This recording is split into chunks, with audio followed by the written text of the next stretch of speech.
this. Recording in progress. I don't know if you guys can listen to that. When I click on record, it says recording in progress. Do you hear that as well, or it's just me?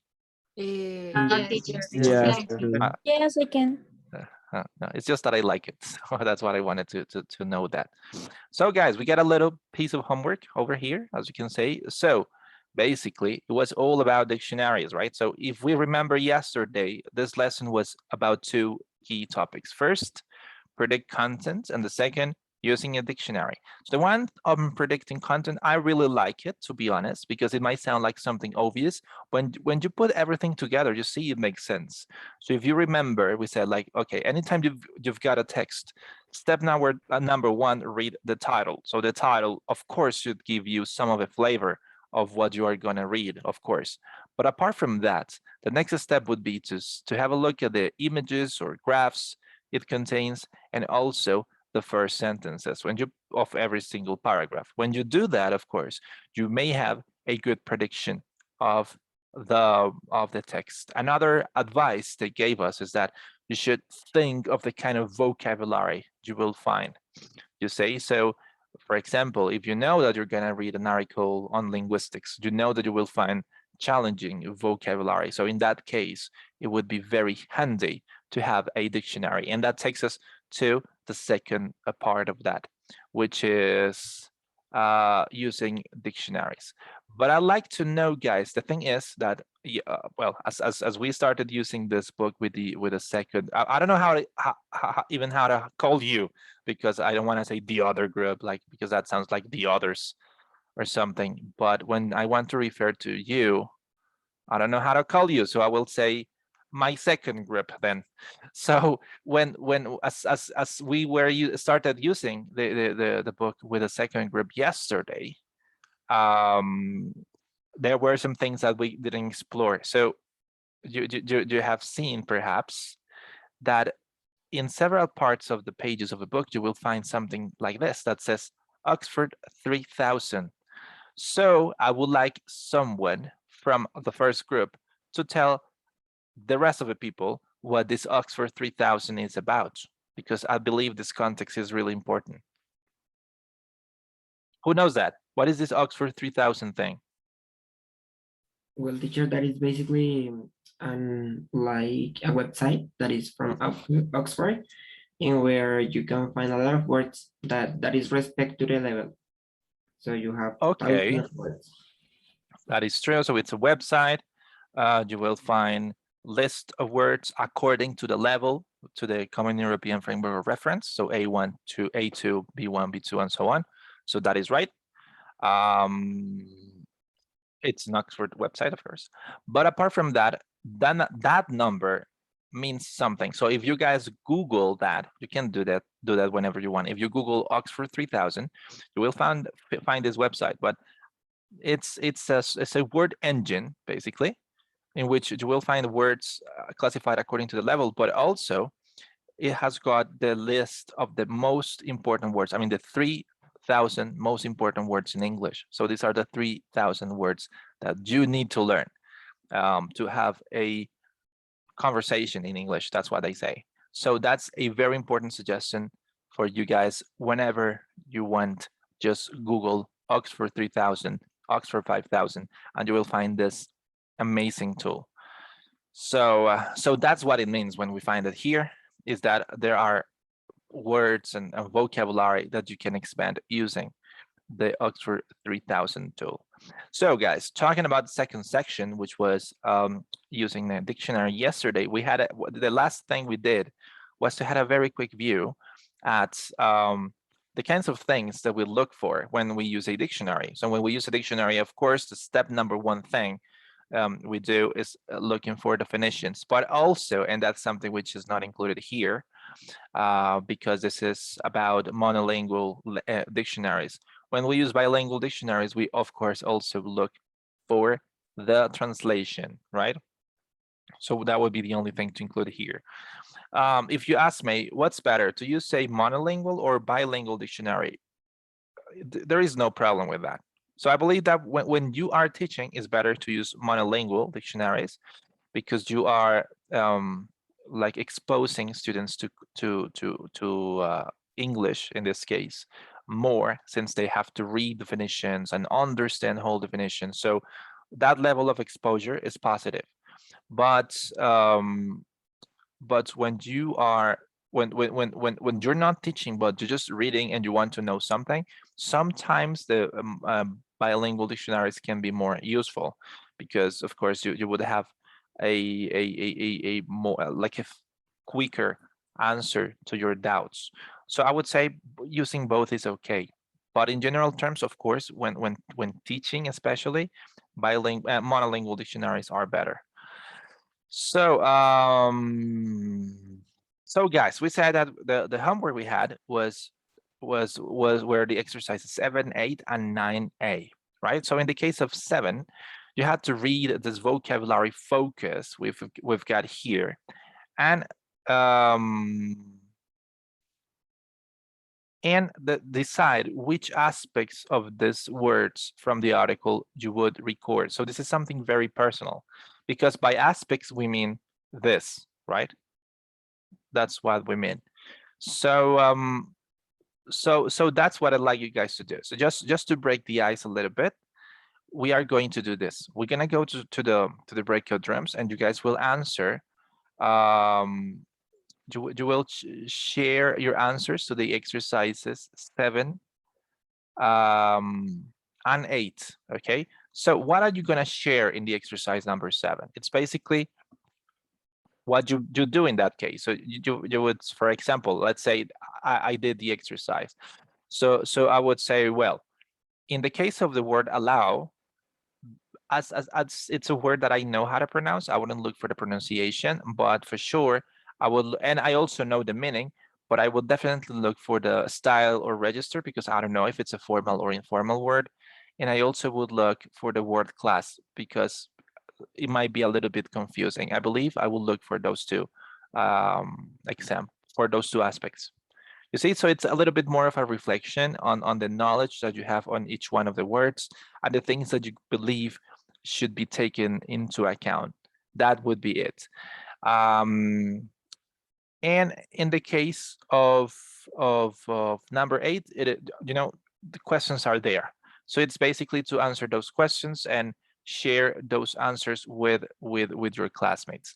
Regarding the vocabulary focus, guys, as you can see here in this vocabulary focus, what they do basically is to classify all the aspects that we had a look at yesterday, right? So we know that there are aspects which are essential versus aspects that are useful, but perhaps wouldn't change everything. So what they call essential are the spelling, the definition or meaning, the pronunciation, and the word class. I mean, of course, those are the most important aspects to know in a word, but useful in the case of a style or register, for instance. So if you want to use a word in certain context, and that happens a lot, especially at this level, when you have got to a level in which you can write in English, you can speak in English, but sometimes you don't know exactly which words to use. And that happens to me a lot. That when I have classes at this level, in the middle of the class, people say a lot of stuff like, yeah, I love that. I love it, but that's fucking ridiculous. And as you say, fucking, okay, I mean, that's okay. I mean, that's English, but that's a kind of word that you would normally avoid using when you're in a class, right? So that's because of that, because we are not 100% aware of the style or register of a word, for instance. You see, regarding grammar and collocations, for instance, how we combine those words, how we can use those words, for example, and so on and so forth. Connotation is also very important, and that's something that happens. I mean, the problems we have with connotation are very similar to those we have with style. And that one of examples is the one I gave you yesterday, the use of words like slim versus skinny versus thin. You see, so it's like we need to be aware of that. And when we check new vocabulary, especially, you know, vocabulary that describes appearance, for example, that's something we've got to be very careful with.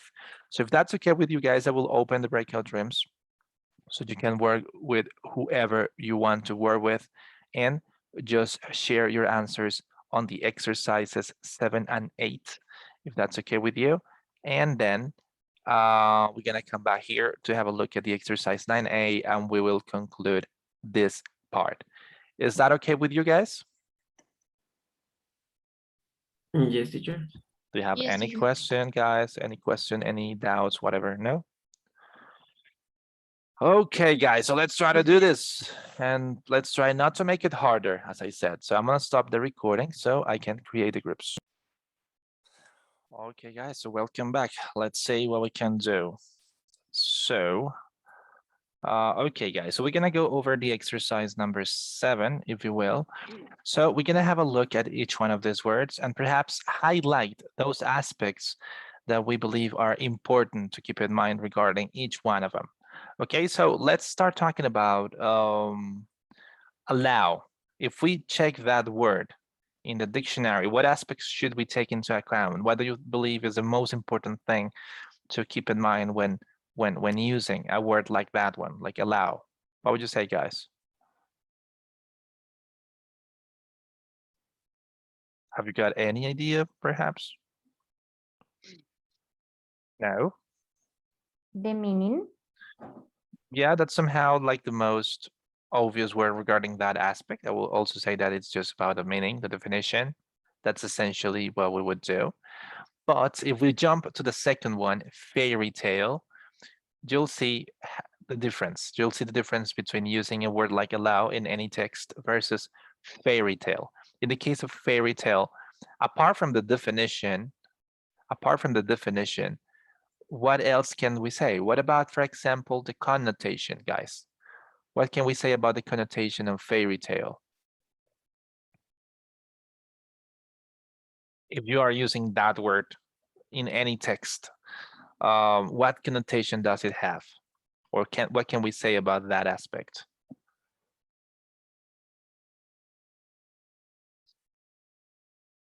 Nothing. We've got nothing to say about that. I think that first, what is connotation? What's you're making that question, right? Mhm. Like what's connotation? Okay, there you go. So connotation refers, as we know here, look, remember this exercise? Connotation, it says, does the word have positive associations? Give me a second, guys.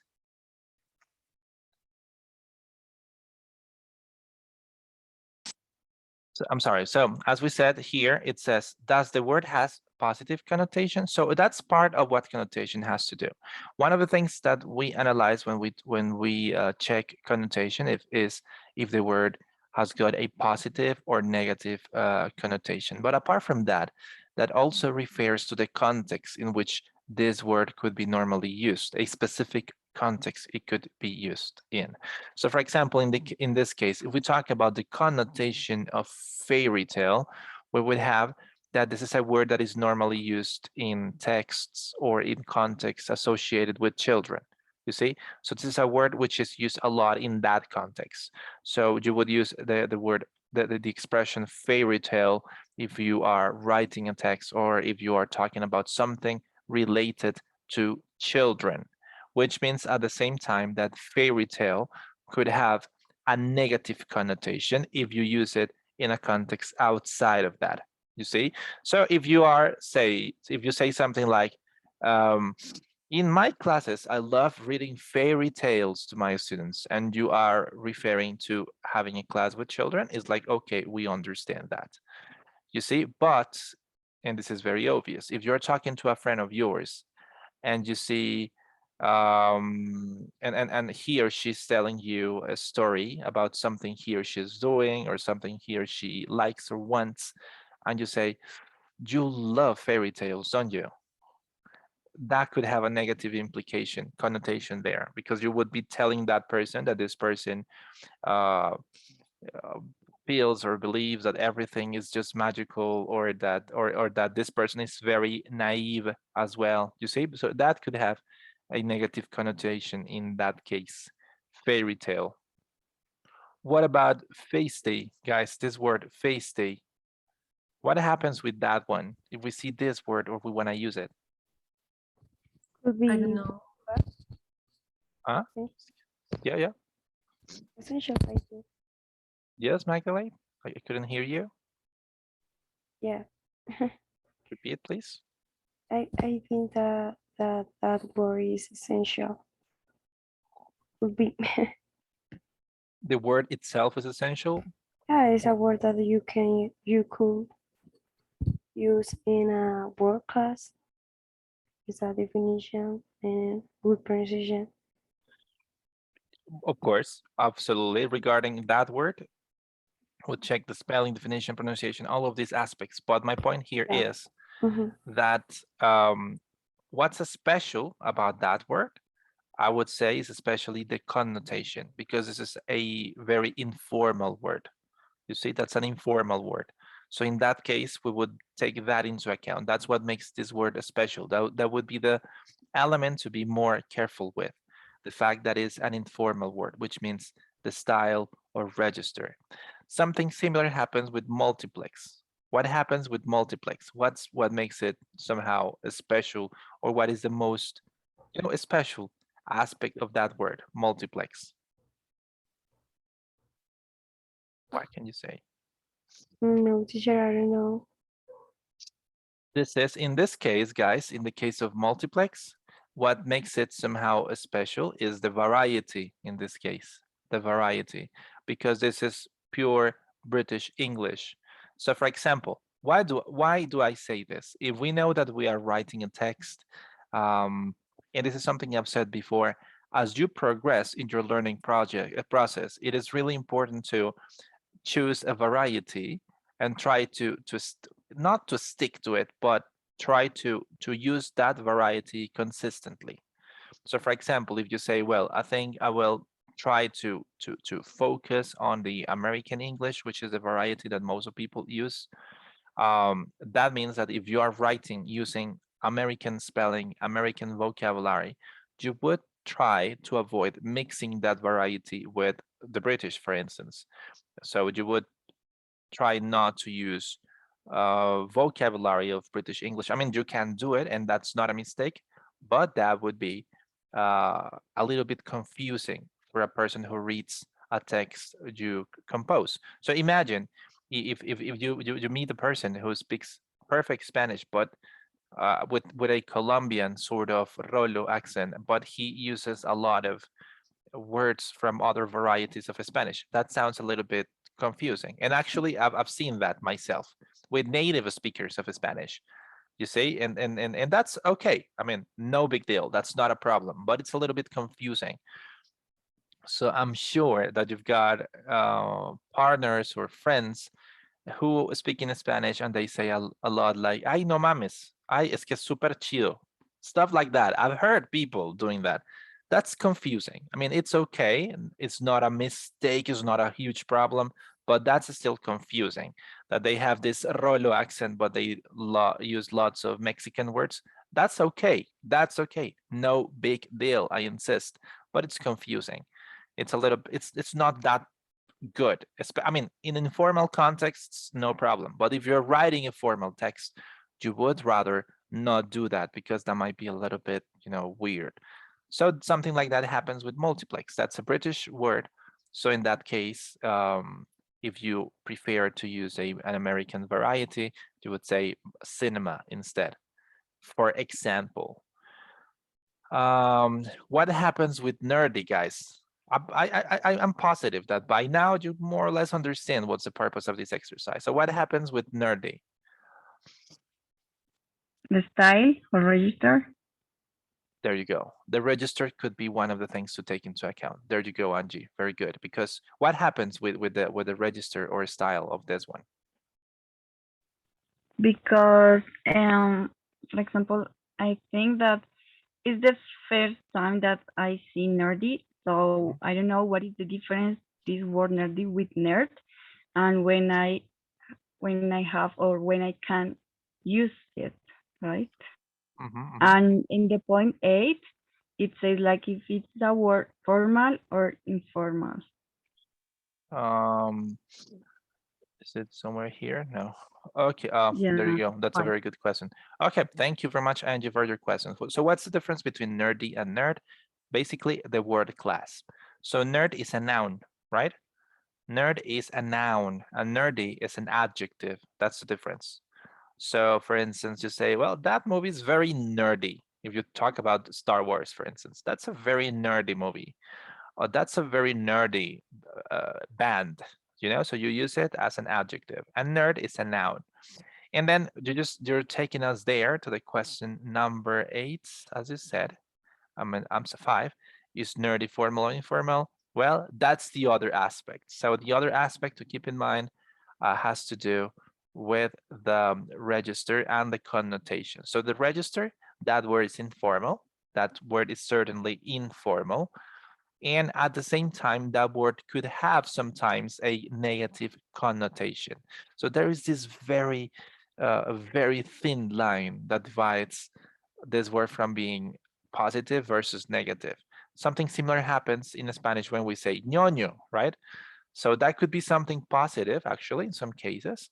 So you want to say that you have a friend who's super intelligent, who knows lots of stuff, and you say, yes, es que monas que esa vieja es una ñoña, to say that this person is very intelligent and that she knows lots of stuff. So depending on the context, it could be something positive, but at the same time, it could be something negative. So so it's like if you're talking about I don't know, going to a party and have some fun, and you say, no, he would definitely no go, he's such a nerd, for example. Of course, in that case, it has got a negative connotation, because you're telling that you're not highlighting the fact that a person is very intelligent or so, but what you're doing instead is saying that a person wouldn't do certain things because he or she is just a nerd, you see? So I would say is both the register and the connotation. The next one, I really like the next one because it's something that I've discussed before with my first group, and that's the plot. That's a plot. What happens with this word, guys? What do you think that we have to be careful with if we have this word, plot? Like a resume. More or less, Mm. but no, we're not talking about the meaning. We're talking about the word and the aspects that we need to be careful with That could if be we like see this word. a variety. Not necessarily. That's quite a standard word, I would say. I will give you a clue. I don't know if it Yes. is the context. Would you please elaborate more on that? What do you mean by that? Yeah, because you can say the plot of the movie or the story or the plot of something one or something else that it's not involved in this kind of context. Almost there, almost there. I believe you're getting closer, but I don't think that's the actual problem we have with that one. My point here is that I was saying that I will give you a clue. Do you remember when when we were talking about the difference or the point of form and function? Do you remember that? What is that, guys? Form versus function. And guys, this is essential. Form versus function. I just put it on the chat box. Every time every time we check a word, which is no especially, we need to be careful with these two aspects, form and function of words. Do you remember that, guys? Do you remember what that is? Teacher, it has to do with some words that can be verbs or nouns in some phrases, for instance, There you or go. Yes, John, that's it. That's basically it. So every time we refer to the form of a word is how it actually looks. It's the morphology of the word. So how it looks, how it is built, right? But when we talk about the function, we are not talking about the morphology of the word, but we are talking about the pragmatics and semantics in general terms, right? So it's what the word means and how it could be used. So we said that one of the most obvious differences between English and Spanish is that Spanish has got different forms for words depending on their word class. So we know that, for example, in the case of the infinitive verbs in Spanish, we know that all the verbs in Spanish end in ar, ir, right? So every time we see something like that, we know it's a verb. But in English, we don't have that. So it might be a little bit more confusing. And that's what happens with this word plot. It could be both a noun, like in this case, as I think it was Johanna said, something related to a summary of a movie, something like that, or the topic of a movie, you see? So the plot of a movie, when we talk about the plot of the movie, we're talking about the story itself, you know, what the movie is about. But if we use plot as a verb, so to plot, it's completely different. In that case, to plot is the action of creating a plan to do something illegal. So for instance, we say there is a group of people who is plotting to rob a bank, for instance. So that means that they are making a plan so they can rob a bank. So plot has it is connected to complot, for instance, you see, in Spanish. So it is connected in terms of semantics. So that's what I mean. So that's why we have to be super careful and see the context in which a word is used, so we know exactly what's the word class, which is what John said, the word class or the part of a speech. If it's a noun, if it's an adjective, if it's a verb. So yeah, that's how it goes. Then we had another word, which is prestigious, right? That one is not that hard. We know that prestigious is an adjective. So we know that it would normally go right before a noun, for instance. And then the last one we have is roughly, right? Which we know it's an adverb. So we know that it normally modifies other verbs. So that's just an example. So there you go, guys. Even though it sounds like something very simple, we still need to be careful. And as you see, using a dictionary is not just about finding the definitions or translations, but there are more things that we need to be very careful with. So yeah, that's something to keep in mind. And then with the exercise number 8, what we had to do was basically to go over this topic again, but this time to go with very specific examples. So guys, the first one says, what word class is the word symptomatic? Who knows that one? What word class is the word symptomatic? What would you say? An adjective. Symptomatic, it's an adjective. That is right. Guys, by the way, I need you to focus on this topic a lot, because we're going to have a round of games this Friday again. Do you remember this game we had with quiz, the first quiz we had? We're going to do something like that, but this time with this topic of using dictionaries.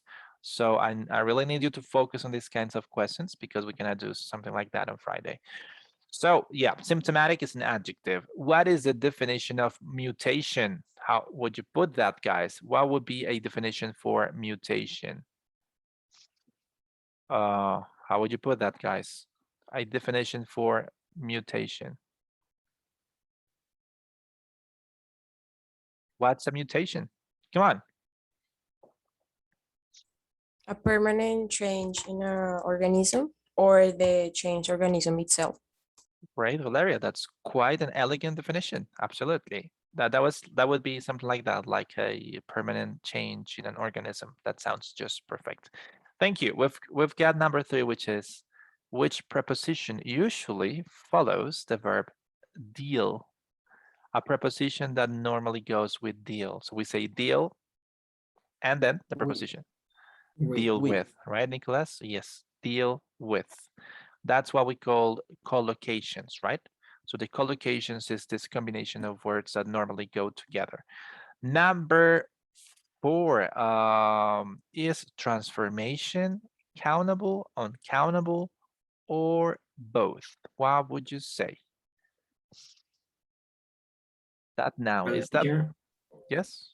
we were Both? discussing with our group, and it's both. because you can say transformation in general, like around the world, and transformation one by one, like with the people or something. Yeah, that's right. That's right. A transformation could be both countable and uncountable, because as you said, you can talk about the transformation of the world, which in this case would be uncountable. But you can also talk about several transformations an organism or a place can have. So yes, that's right. Number 5 is nerdy, formal or informal. I think we already answered that, right? So formal or informal? Informal. Informal. Very good. Number 6. I love this one. Number 6. How do you pronounce that word? So who wants to give it a try? I Muscle. want. Okay, sorry. we had one. Excellent. Somebody else wants to pronounce it? Give it a try. So Angie answered. Thank you very much, Angie, for answering. But there was a guy, but I couldn't see immediately the picture. So nobody? Come on. Who wants to pronounce that word? So teacher, that is, I pronounce like muscles. Muscles. So I've got another question, another philological question. This philological question for you guys is, which is related to this word, because this word made me remember that. Yes, the pronunciation you use, guys, is muscles. But my question, according to this word, is English a phonetic language? Yes or no? And what's a phonetic language? Those would be my two questions connected to this word. So first of all, let's answer on the other order. So what's a phonetic language, guys? Who knows that? What's a phonetic language? What's a phonetic language? That is like reading and speak in different ways. Okay, you mean like writing and speaking is different? So you mean Yeah. that? For example, so answering the question, I will say yes, because as you see, muscle is written in a way, but you pronounce it in another. So because of that reason, you say that English is a phonetic language, right? Yeah. Okay, that's one possibility. Angie. I think that English is not a phonetic language.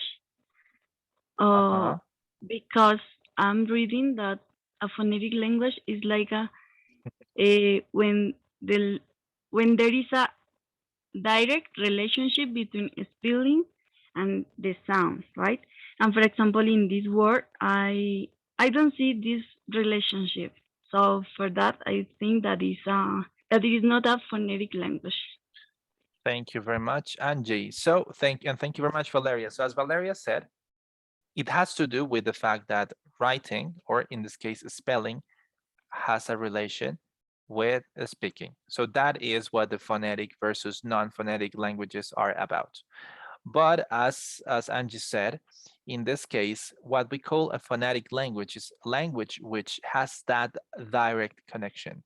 So we mean that we have a grapheme that corresponds to a phoneme, basically, or as they call it in Spanish, grafema, phonema, because we don't say, like, that's how you should talk about letters when you want to sound sophisticated. So never say la letra A or esta letra, la letra Z. No, if you want to sound more sophisticated, you have to say grafema, because that sounds way more sophisticated. But it's not just because it sounds more sophisticated, but that's the actual definition for that. So in a phonetic language, we have one grapheme, one phoneme. So we have graphema, phonema, they are directly connected. That's what makes a language phonetic, as Angie shared with us. And that means English is not a phonetic language. English is not a phonetic language. Spanish is a phonetic language.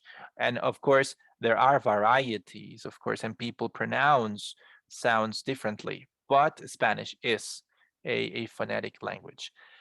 Nevertheless, guys, I've got another question, another philological question.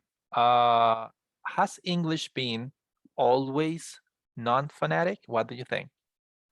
Like English is non-phonetic today. That's right, modern English, right? but has it always been like this? What do you think? Has it always been like this? I don't think Yes, Diego? I don't think so because English and Spanish, of course, both came from the same root, that is Latin, and these Romantic languages. So I think that, yeah, sometime in the past could be a phonetic language. Okay, that's quite an interesting idea, Diego. But is there anyone who perhaps disagrees with Diego? Like anybody who says, I don't know, I don't think so. I don't know. Nobody? I mean, Diego says that that should be the case because both English and Spanish come from the same root, which is Latin. So that's a very interesting hypothesis, but I don't know if anybody here believes that that's not the case. Nobody? You can raise your hand and share with us your ideas. Nobody, guys? Come on, look, you can do this. You can share your ideas and so on. Well, there is a person who disagrees, and that person is me. Okay, if that's the case, then it is right that English has a very serious influence from Latin. That is absolutely true. And we could say that there are two waves in which English was directly affected by Latin in a certain way. So first of all, Latin directly with the invasion of the Romans. So directly Latin had this contact with Old English. Both on the other hand, there is a moment in history when English and French have a very direct contact. So English has got a very serious influence from French. And actually that contact with French is one of the reasons why English started to be a non-phonetic language. So yes, English was originally a phonetic language. We are talking about Old English, or what they call as Inglés Antiguo. That was a phonetic language, but the influence of French created that difference, and it made somehow English not to be a phonetic language. On the other hand, English and Spanish don't have the same origin. They don't have the same root. We've heard a lot about Latin origin languages, or what they call in Spanish lenguas romances, right? And Spanish is one of those languages, but English is not. English is actually a Germanic language. I don't know if you knew that, but regarding the root of a language, English is Germanic, and it comes from the branch of the Anglo-Saxon languages. So it has got a different root. So English doesn't come from Latin, but of course it has a very important impact from Latin. So Latin impacted, let's say, English, but is not that origin. That's just for us to keep in mind. Okay. So all of this to say that muscles is a word that is pronounced that way because a little bit that part of history that we just tried to describe. Number 7, guys, which grammatical structure follows feel like? Feel like. So if we want to conjugate that verb feel like, what kind of a structure can we use in that case? What would you say? Plus verb in ing. ING, there you go. Very good, you had it. So we can use, yeah. But why, teacher? Can you explain that? That has to do with something we actually talked about last week, if I'm not wrong, which is this, that there are some verbs that can be used with continuous forms, and there are some others which can't. And I remember, I think it was Lena, the one who brought that word, and it's stative verbs, right? And non-stative verbs. So in this case, feel is a word that can, it's a verb that can describe continuous states. And that's why we can use ing. You can use both, actually. You can say feel like or feeling like. That's the point. But you can use both. For instance, if you see that feels like you don't know what you're doing, You can say that, for instance. It feels like you don't know what you're doing, or I'm feeling like leaving this place. You can also say that. So both structures are okay. And it's okay because in this case, this is a verb that admits both structures. On the other hand, we had this list of verbs that do not admit these structures, which are the stative verbs, and we shared examples like love or like. We know that like is a verb that cannot be conjugated using ing forms, for instance, but this one is a verb that can be used like that. Feeling like is possible. Okay. Now, Teacher, sorry, I have a question about that. yeah. Also, it's possible to use a number after that because we are describing like I don't know, like emotion or something like this. It's possible also to use a number, like I feel like tired or I feel like bored or something like that. No, I feel like bored. Well, it would be possible, but in that case, this like would be, let's say, how can we call it? I don't remember the name of that word itself, but let me remember, because I need to remember that specific word. This is what we normally call in Spanish, oh, tag? No, is it a tag? Not really. I don't know if it's what we call a tag, but it's like a word that you would, a feelers. Oh, I just remember. That's what we call a feeler, which is this kinds of words that you use just to keep, and that's, we're talking about only speaking, okay? That wouldn't happen in writing. So feelers, and I'm gonna put it here on the chat box. A feeler is a word that we use with the intention of keeping the flow of the speech, but it doesn't necessarily change the meaning of the sentence. So for instance, you say, I feel like, I don't know, like living, or I feel like, I don't know, bored. You see, this like and I don't know, they are just as feelers. So they are not part of the actual structure, but they are just to keep the conversation. Let's say, I feel like bored. You see, you could say it in that case when we are talking, but in writing, you wouldn't say that. You wouldn't say, I feel like bored. I mean, we understand, but that's not the way you put it. In that case, you would simply say, I feel bored in that case. And what's the reason for that?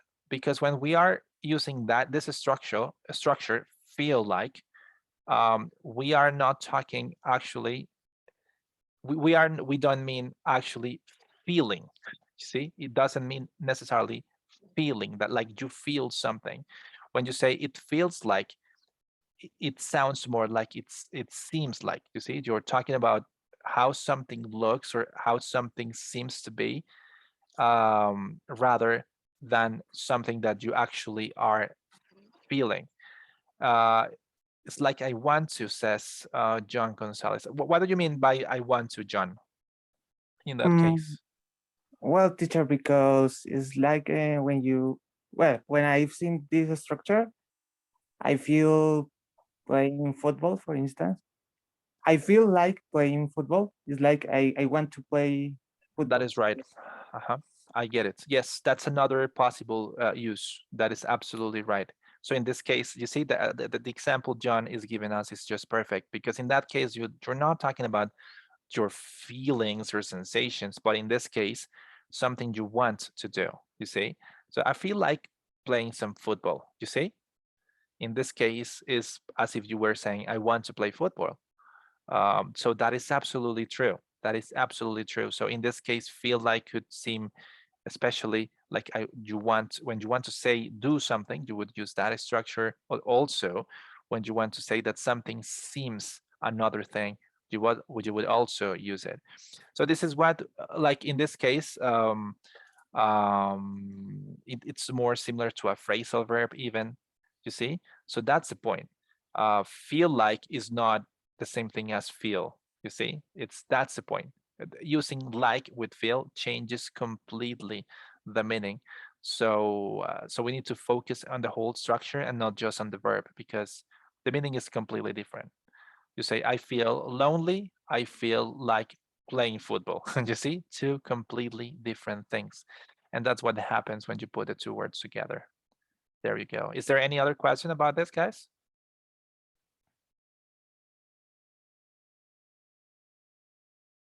No? No, teacher. Yeah, you know what? To put it more simple, we could say that the thing that happens with feel like is that it has got the structure of a phrasal verb. So as you put two words together, the meaning changes completely. So feel like and feel are two completely different things. That's the point here. Feisty, that's a very good question. Is feisty a word that suggests approval or disapproval? What would you say, guys, in that case? I'm actually gonna look for that. What would you say in that case? According to this reading, what would you say regarding that specific word?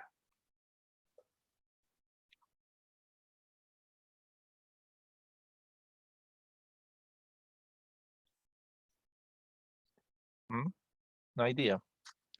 So basically that has to do with the connotation, right?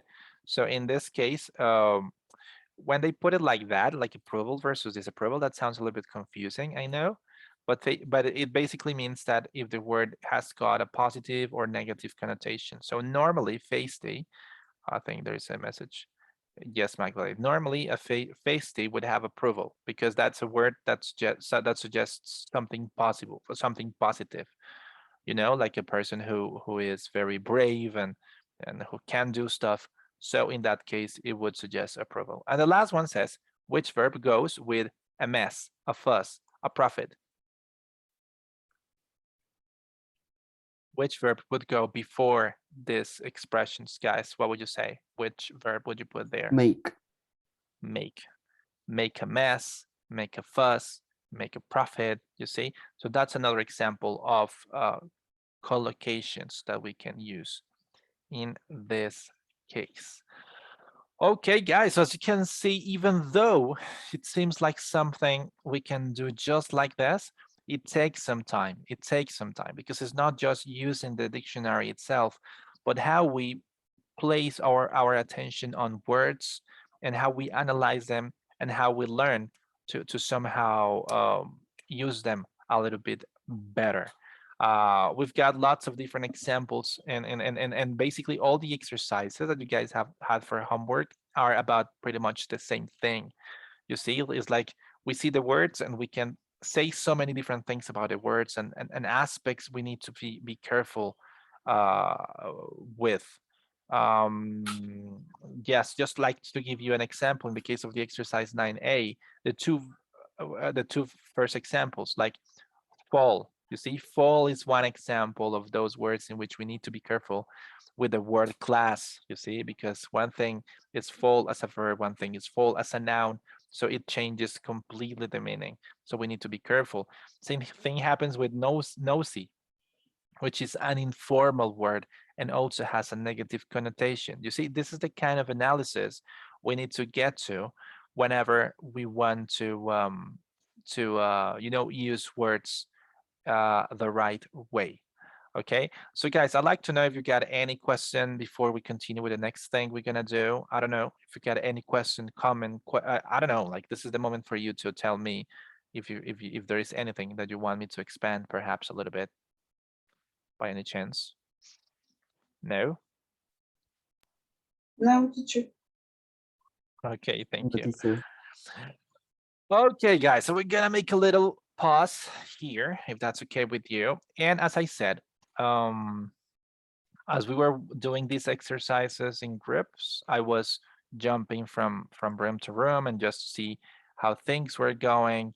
And I know that we've got some mixed feelings with this situation, and it's clear that the situation is affecting you. But as I said, we need to move on. We need to try to move on, and we need to continue working. One thing that I would like to highlight, guys, is that I mean, as I said, I've got several reflections on what's going on with the pandemic and everything, and it's that we went from working, you know, fully face to face to work on a emergency online environment, you see? And we say emergency online environment because emergency online teaching or emergency online learning is completely different from online learning, you see? In the case of online learning, just the way it is, we are talking about a kind of delivery method, which has been planned like that. You see, it's like the plan was to deliver the lessons that way. But in the case of emergency online teaching or learning, we're talking about a model which is put in place given a circumstance which is an emergency, like a pandemic, you know. So we had to make that transition. And now we are trying at least to prepare to make another, like a new transition, which is going back to classes, right? So that's pretty much the situation in which we were. And you might say, like, for instance, like having all of our classes via Zoom is not very cool. It's boring, whatever. And I get it. But once again, if we think on the context that we have in a country like ours, with such a complex geography and such a difficult situation, let's call it, in terms of connectivity, we will find that we've got so many different other, you know, contexts. So for example, just to give you a very direct example, you've been learning since the last year using Zoom 100%. But what happens with those teachers who teach in schools in the rural areas, for example? You see, the context there is completely different.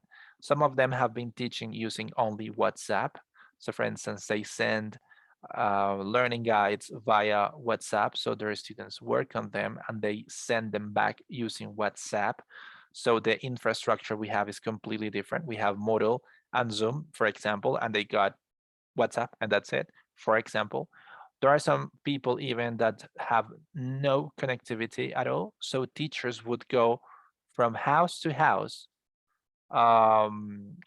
handing in the learning guides to students would work on them, and then they would send them back to their teachers somehow. So you see, there are so many different contexts. So even though we are not in optimal conditions, I'm positive that we can make the most of this.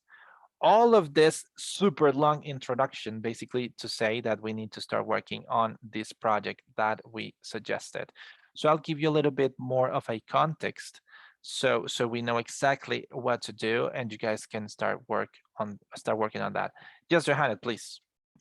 Teacher, can I share with you, with all of you, about the education in the rural areas and something like that? Is that audio? It's in Spanish, of course. Please, no worries, please. Let me, okay. Sure, please. Profesora, mi mamá dice que mañana llame a las 3:30 para estar en un filo arriba en la finca que coge WhatsApp y dice que vaya aquí. Bueno, there is something like that. So I don't know what I feel the feeling in that boy to up to a tree. I don't know. There you go. And you know that's one of the problems we have in our context, because the thing is, and look, once again, guys, I want you to have a look at this problem not from the perspective of a university student, but from the perspective of a pre-service teacher, you see, because you are not just university students. Yes, you are. But apart from that, you are teachers who are training for service, you see? So if we look at this problem from that perspective, I think that the thing starts to change completely, because this is what most of children in rural areas are living. So if we think about, for instance, the challenges those teachers have been having, we say, wow, you see, that's something huge. That's why I believe I cannot complain. And especially in my case, as I've said before, I work as a projects manager for the British Council, and that's the job we do. we work with those teachers. So we are creating strategies to help those teachers do their job. And we hear stories like this pretty much every day, you see. So thank you very much, Johanna, for sharing. That's the kind of thing we say. And the problem is that given the pandemic, we haven't been trained for such context. We can make that questions to ourselves. What would I do if I were in the place of one of these teachers? I have no idea, to be honest. That would be very, very challenging. I don't know if somebody else wants to add something, because I see that there is a microphone open. No? Do you want to say something else, guys? Well, I think you don't. Okay, guys. So my point is here that we need to start working on this project. So I will try to do something like, I don't know exactly how we're gonna do it, but I will basically have an explanation, but both of the groups. So this explanation should be somehow useful for both of you. But let's see if we can do this. So give me a second. Oh, give me a second. I need to share with you guys a file. So I will, give me a sec. There you go. Here it is. So guys, I'm going to share with you here in the chat box a link to Drive. So those of you who joined us yesterday, that's another nice way to say, refer to the other group. So those of you who joined us yesterday, guys, please enter this link. The rest of you already know this, and you know that this has to do with this project we are working on. So if we open that link, guys, and I'm going to share my screen in this moment. If you open that link, this is what you will find. This is what we call a business plan template. So what we said, guys, is that in the first two terms, terms 1 and 2, we're going to be working on this business plan thing for in terms of entrepreneurship. So what are we actually going to do? During the first term, we're going to design a business plan template. What kind of a business? Any kind of business. It could be anything from offering consultancy services to schools to selling muffins. It's your decision. I don't really care about the business itself, but about the whole process of creating a solution for a real problem. That's what I really care about. And at the same time, guys, let's say that this project has got 2 layers, let's say. So there is one layer of the project itself, which is creating a business plan with an idea that solves a real life problem. But at the same time, there is another layer, which is how we can communicate ideas effectively. So this project that we're working on focuses especially on that, on effective communication. Regarding linguistic skills, that's where we want to get. We want to improve our communication skills in terms of effectiveness. That's what we want to achieve with this project. But at the same time, as I said, we are going to, and we're going to do that with some sort of a role play, which is going to be this business plan template. So we said that by the end of the first term, by the end of this term, you will present your business plan with your business plan. I haven't told you yet how you're going to do that. But to do that, you will need this format. So guys, this is what I will try to give 2 instructions at the same time. So please help me with this. So guys, for those of you who joined us yesterday, what I'd like you guys to do is to download this business plan template and get familiar with the vocabulary and the structure. Okay, so you simply have to download it and have a look at it and understand what it is. You see, that's what I'd like you to do. You don't have to create a business plan yet. Okay, nothing like that. You simply need to get familiar with the structure. So you're gonna download this file, you're gonna check all the vocabulary, you need to check every single word and every single aspect so you understand what those aspects refer to. And if you've got questions about any of these aspects, you will let me know tomorrow, and I will open a space just for you to clarify those doubts. Okay, so people from Ferney's group, you guys will simply do that. You will download this and you will get familiar with the format. That's it. Okay. But at the same time, guys, there is another format which was also of relevant, like of very high importance. Let me try to open it. Should have it somehow where over here. Let me open this. And then we had this other format, right? Let me see. Sorry, guys. We have this other format. So I will share also that link with you guys because this is the last thing we did. So there is this other link. So we said that the final product is going to be this, give me a second. The final product is going to be this business plan. So you know that by the end of the first term, your project is a business plan, okay? That's the final product. And I'll let you know later how you're gonna present it, because it's not like this is my business plan. No, there is going to be a special event, let's say, to share that business plan. But on the other hand, let's say that this business plan is what you want to create. The business plan is what you are going to produce, is what you're gonna create. So how do we get there? What is going to be the process? Because we know what's going to be the goal, right? The goal is to create a business plan. But how to do it?